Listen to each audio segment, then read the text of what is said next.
Welcome to another episode of the brand called You, a podcast and podcast show that brings you leadership lessons, knowledge, experience, and wisdom from thousands of successful individuals from around the world. I'm your host, Ashutosh Garg, and today I'm delighted to welcome a very senior and accomplished professional from Chennai, India, Janet Rajan.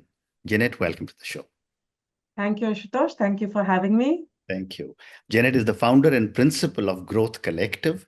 She's an executive and leadership coach. She's also a culture and transformation consultant. So, Janet, we're going to speak today about executive leadership and culture. So, let's start with executive leadership. Tell me about your journey into executive and leadership coaching. Sure. So it's a long journey, Ashutosh. I've worked in the industry for about 24 years. Mhm. I started off as a software engineer. So from the technical space, I then moved on to product management. And during that journey, I also did my management from Harvard Business School, Mhm. which is where I worked with a coach for the first time. Mm. And she had a huge impact in my life. Mm. I used to be the little kid who would wear headphones, write my code, and that really shifted my career trajectory into more leadership-oriented roles. Mm. And about 7 years ago is when I moved back to India, and I realized that there is a large need for mentorship and coaching. And I always worked for startups, and a large part of our role was building teams along with building products. And I enjoyed it thoroughly. I didn't know whether I was good at it at that time, but Mm. I took what is called the Gallup Strengths Assessment. And my number one strength is something called developer, Mhm. which is about developing people. Mm. And so, that was the sort of a trigger for bringing something that I enjoyed and bringing something I'm good at and Mm. taking that forward. So I got my certifications, and about 4 years ago is when I quit and started Growth Collective. Oh, So that's amazing. how How I got amazing. How started. amazing. Thank you for sharing this. But you also told me that you were a tech person. How does Yes. your background in computer science influence your approach to coaching?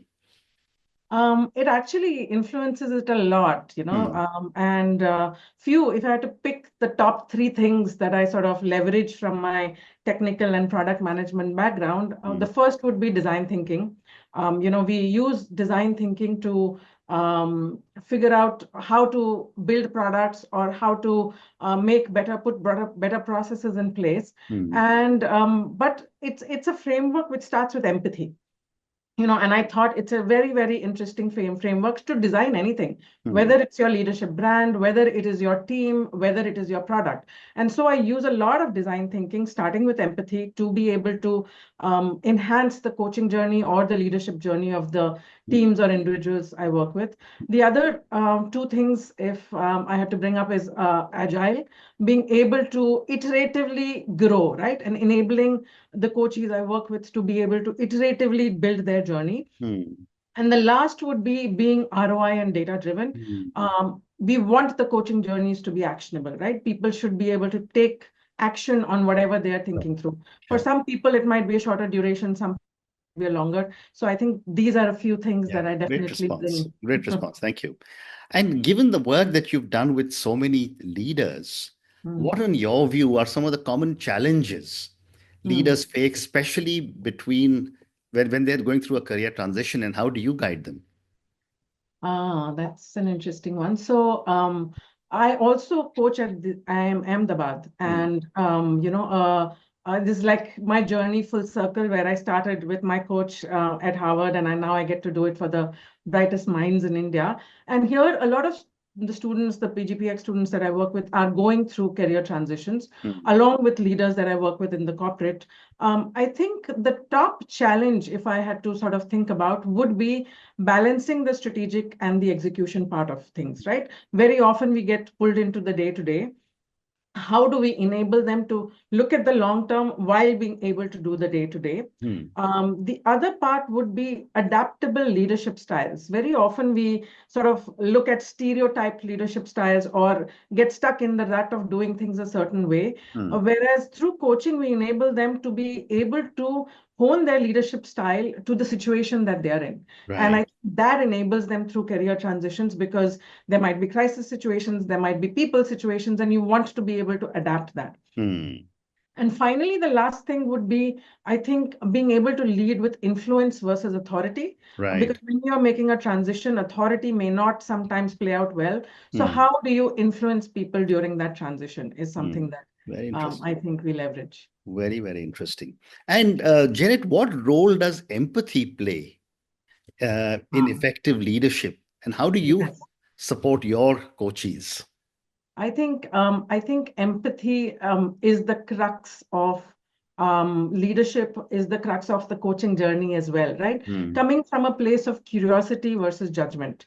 And that is something I enable leaders to also do, where we start with a questioning, right? Instead of finding judgment in a situation and not being able to take steps forward, come from a place of curiosity, ask the right questions, and then figure out your path forward, Hmm. right? Because Hmm. that's when you understand the problem statement, that's when you understand the customer or the counterpart that you're working with. So Hmm. empathy definitely plays a role, and it also sort of helps you balance progress over perfection, right? Because very Hmm. often we are aiming for perfection. So having empathy for self is also extremely Correct. important.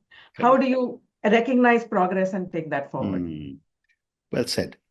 The other thing that I've seen with a lot of leaders Yeah, is this whole thing of self-doubt or even imposter syndrome. absolutely. How do you give me an example of what you have seen with leaders and how have you supported them?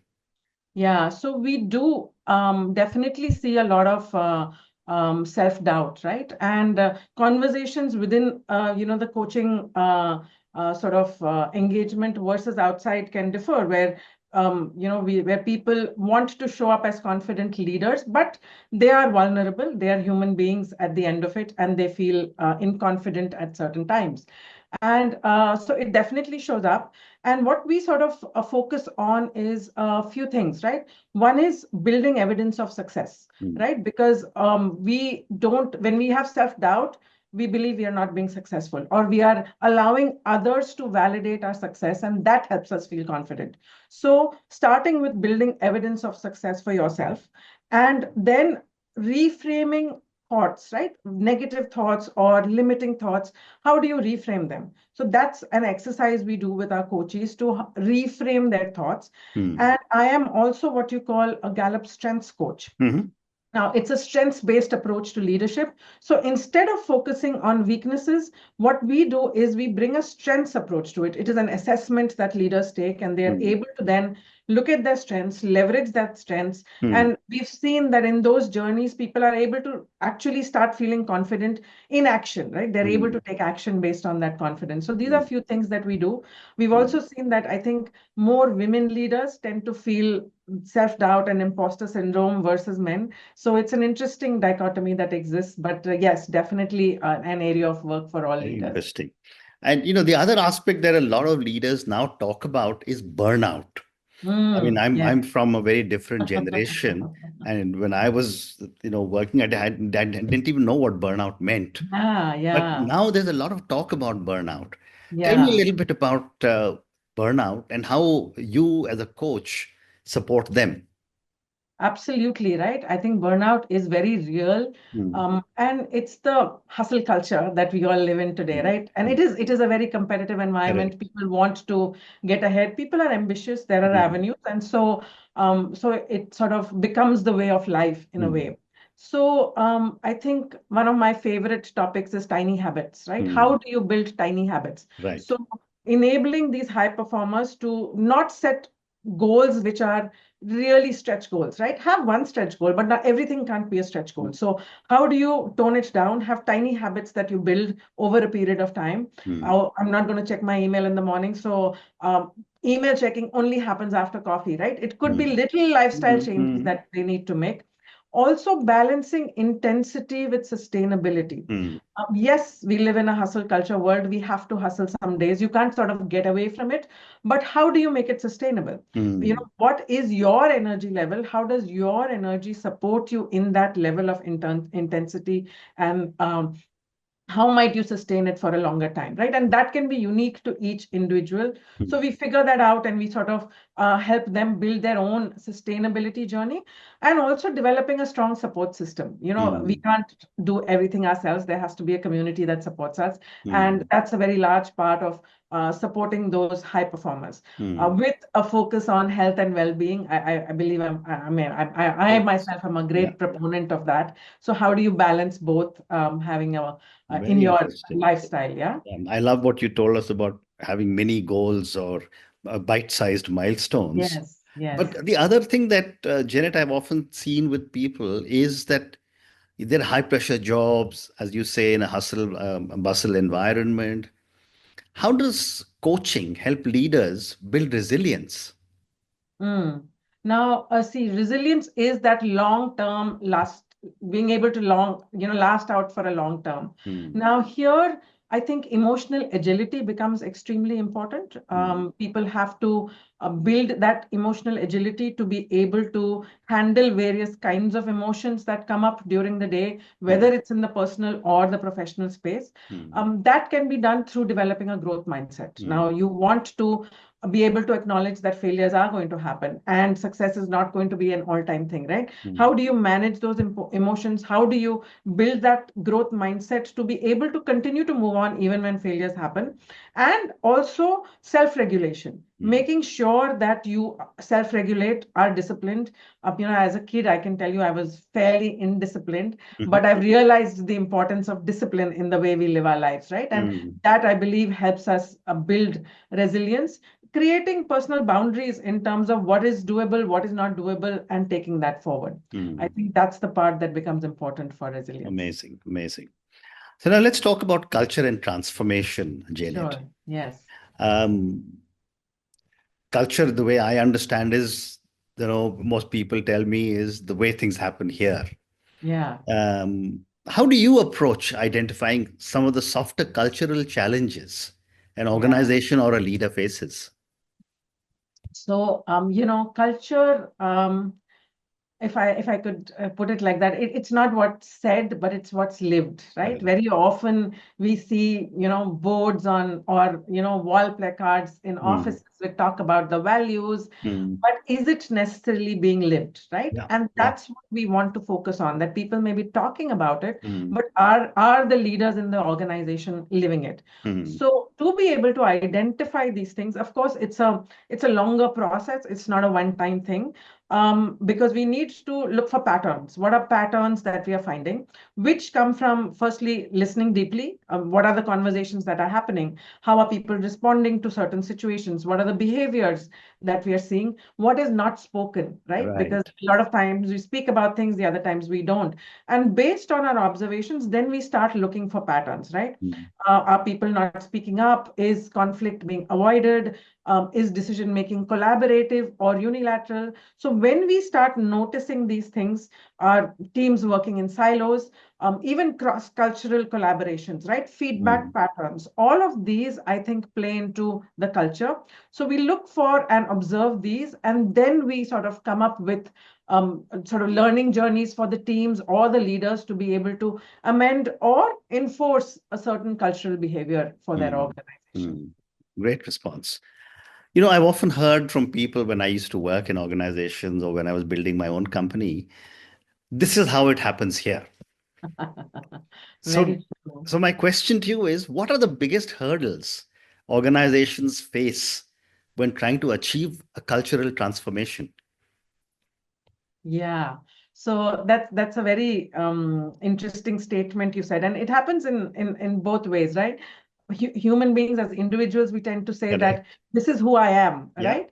And organizations tend to say this is how it happens here. Again, as a coach, I believe it's a very limiting statement where Mm, you're sort of saying that, oh, we can't do more. This is correct. what it is, right? And we Correct. learn to live with what we have. Mm, And in today's world, adaptability is key. mm, So I think it starts with the sort of the hurdles start with leadership misalignment, right? When leaders are not aligned on the fact that, hey, this is the culture we want to set. Are mm, we in alignment? I think it starts there. mm, Once that hurdle is sort of, worked through, creating or a lack of psychological safety for people who work there. If Mm. they are not able to speak up about the culture, I think that also gets in the way. Mm. Um, one more problem which I've seen is a one size fits all approach, right? I think in organizations, we tend to say that, yes, Mm. there are certain policies which have to be org wide, but how do we ensure that employees from different backgrounds, different cultures are Mm. made to feel welcome within that organization, right? Mm. So measuring that is also important. So creating procedures, putting policies in place without measurability of the outcomes again poses a challenge. So I think Mm. these are the main Yeah, yeah. hurdles we have Great seen in points, this great area. points. And what would you say is the role of storytelling Mm. in fostering cultural change within teams and organizations? And if you have an example, please give us one. So I'm a great fan of stories. I love stories. Mm. And so in a lot of our leadership workshops, right, we definitely bring in a lot of elements of storytelling. We've also noticed that when stories are hypothetical versus when they are real, people tend to sort of gravitate towards real stories. So we Mm. do research case studies and bring that in. So storytelling, I think, is the most effective way to shape culture in a way because it creates emotional connections. It helps, bring about values and action through Mm. stories. It also simplifies complex ideas when people are not able to understand things. I think Mm. stories help. And as outcomes, I think we've seen behavioral changes. Mm. We also tend to see if it's a larger group, a shared identity because all of them are able to relate to that Mm. story. Mm. I think one of the stories, we were doing a session on accountability, developing accountability for teams. Mm. And the story I used was one from NASA. Mm. If you remember, this probably was in 1992 or earlier. There was a space shuttle Challenger, which was launched. Yep. And it failed. It crashed, because of which about 8 or 9 people, the crew, died.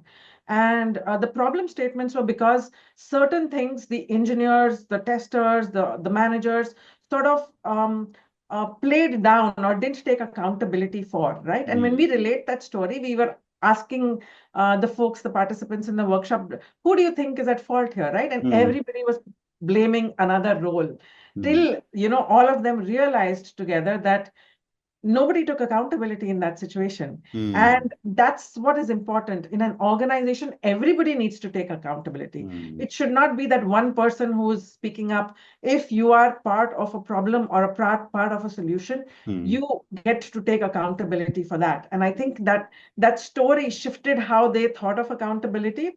And I'm still in touch with that team, and I hear from them in terms of that they speak up more now. They share their views and opinions more now, and Mm. and take up accountability for even the mistakes they make. Right. So I Mm. believe storytelling is very powerful in bringing those shifts in behaviors. Absolutely. Well said.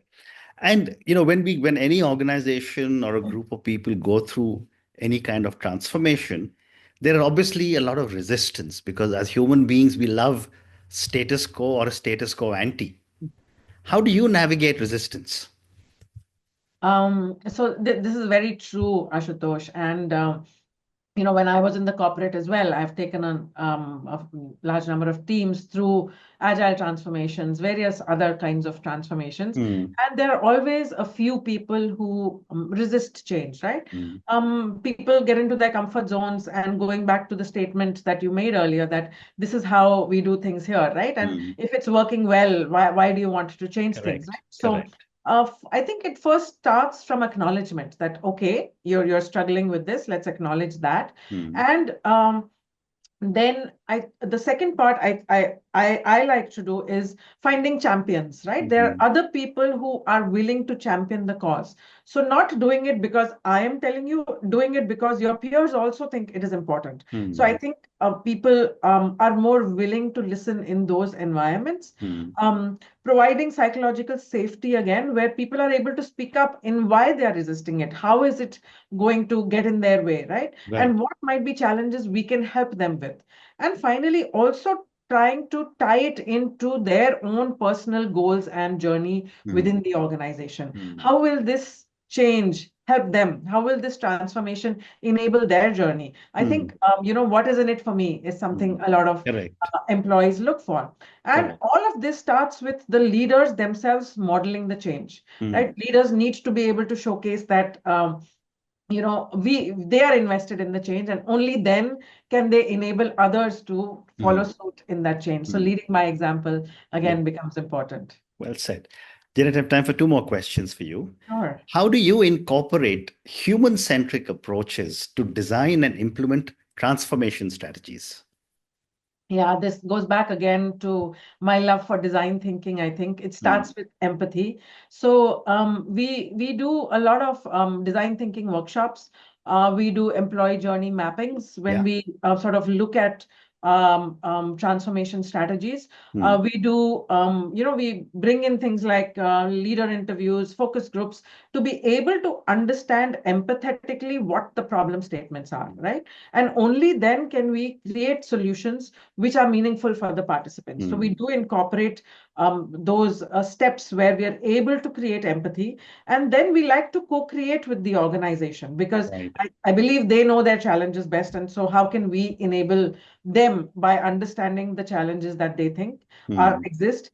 And finally, transparent communication, going back to psychological safety Right. and sharing stories of impact. I believe that helps in bringing that human-centric approach to transformation as well. Fantastic. Fantastic. And my last question for you, Sure. can you share a memorable case study Yeah. where your work led to a significant cultural breakthrough?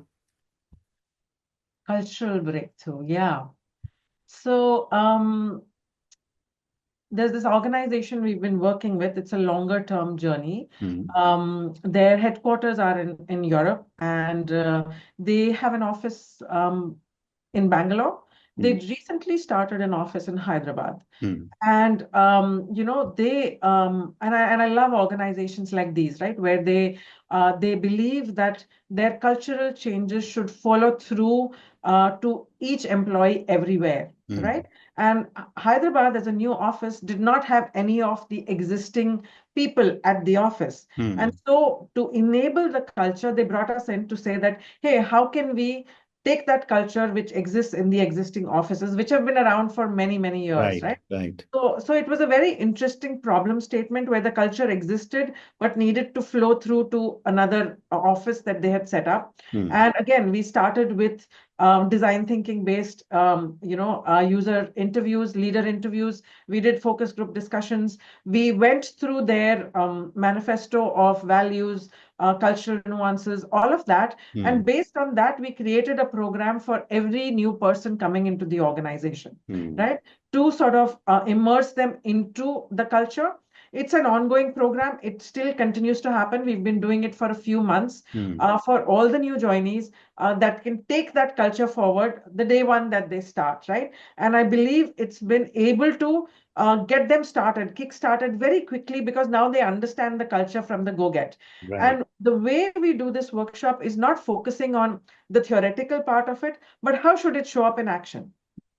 While also creating champions of culture with the new people, right? Because they're fairly new. They don't have sometimes staying in the organization, we carry a lot of baggage of what's there also. So Yeah. they bring their fresh minds and fresh ideas. So it's a beautiful amalgamation of bringing the culture, bringing their fresh ideas, and taking that forward. So I Fascinating. think that's been a really, really interesting project, and Amazing. hopefully the client has also found it useful to the Sure, I'm sure, organization. I'm sure. And on that note, Janet, I just want to say thank you so much for talking to me about your own journey. We covered some very interesting topics. In coaching, we talked about common challenges leaders face. You gave us some amazing insights on burnout, on empathy, on self-doubt, and on resilience. And then we had another different conversation on culture. And you Yeah. talked to us about the cultural challenges, on the role of storytelling, some hurdles people face, resistance from employees, and on human-centric approaches. Yes. Thank you for speaking to me, and all the very best to you. Thank you so much, Ashutosh. Great questions. I really enjoyed the conversation. Thank you for having me. Thank you. Thank you for listening to the Brand Called You videocast and podcast. a platform that brings you knowledge, experience, and wisdom of hundreds of successful individuals from around the world. Do visit our website www.tbcy.in to watch and listen to the stories of many more individuals. You can also follow us on YouTube, Facebook, Instagram, and Twitter. Just search for the brand called You.